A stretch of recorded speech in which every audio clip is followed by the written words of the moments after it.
I'm Laurie Stinson, a soprano, and I think I've been with the company maybe 30 years. My role actually began prior to the set of Maria. I was brought in by a friend of mine, Mike Stevens, who used to sing in the opera chorus also.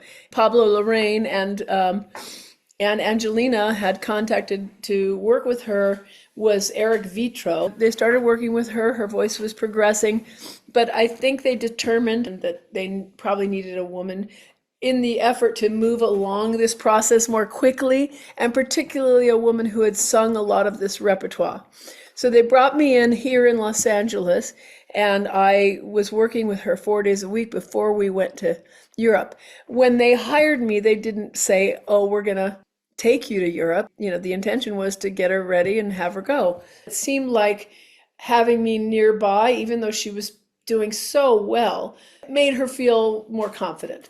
So then I was asked by Pablo, Larrain, and the production people and Angelina if I would be willing to go to Europe for the entirety of the filming process. I was on every set and working with her in between. She would do full days of filming, and then we'd have to go back to her apartment at night and work on the music. Even though we went over to Europe with the music learned, of course, as any singer knows, you have to keep the music in your body and in your chops and in your memory. The first few coachings that I was with her, I was also with Mike Stevens and Eric Vitro, and they sort of took over the process of running her through vocal exercises, which I would sing along with her. I'd stand right next to her, kind of to help solidify the soprano voice and kind of what it was to be on your body and sing, which is kind of different for people who've never done that, because it's kind of an invasive process trying to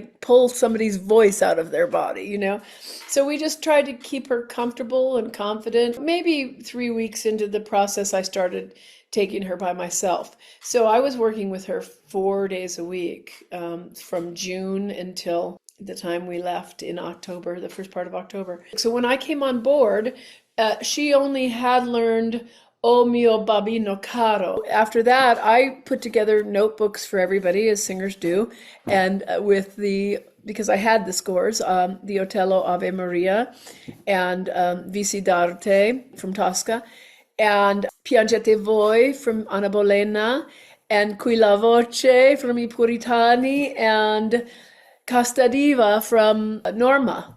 And she had to learn all of that.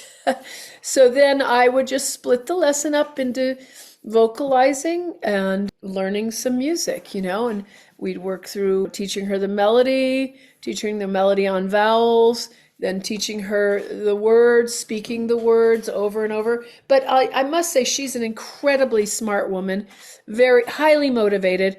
And I could tell that she was working on particularly that stuff. She was listening at nighttime when I wasn't there with her. She was working on the language, and she's very quick. She's a very quick study. So it was a fun and I would say energizing process just to watch this progression so quickly, because it had to be quick. She learned the entirety of the Ave Maria, and it was the first thing that we filmed. It was in a theater in Greece. She sang the entire Ave Maria with the camera here in this black box, nothing else but her. The cameraman, Pablo, were 3 feet from her, and I was standing right behind them conducting Ave Maria piena di grazia, etc.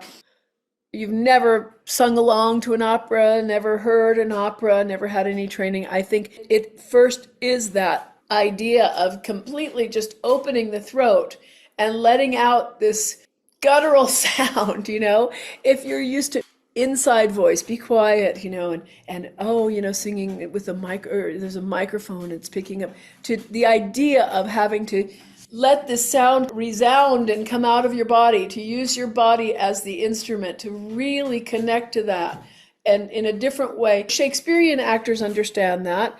People that work on the stage frequently understand that, but it's definitely something that isn't encouraged, particularly in young women in our society anymore. I mean, even if you listen to the pop people sing, and there's wonderful pop people, but a lot of them sing very disengaged from their body. And honestly, there were times when I was working with her, when Eric and Mike were working with her, where she'd let out a sound like that.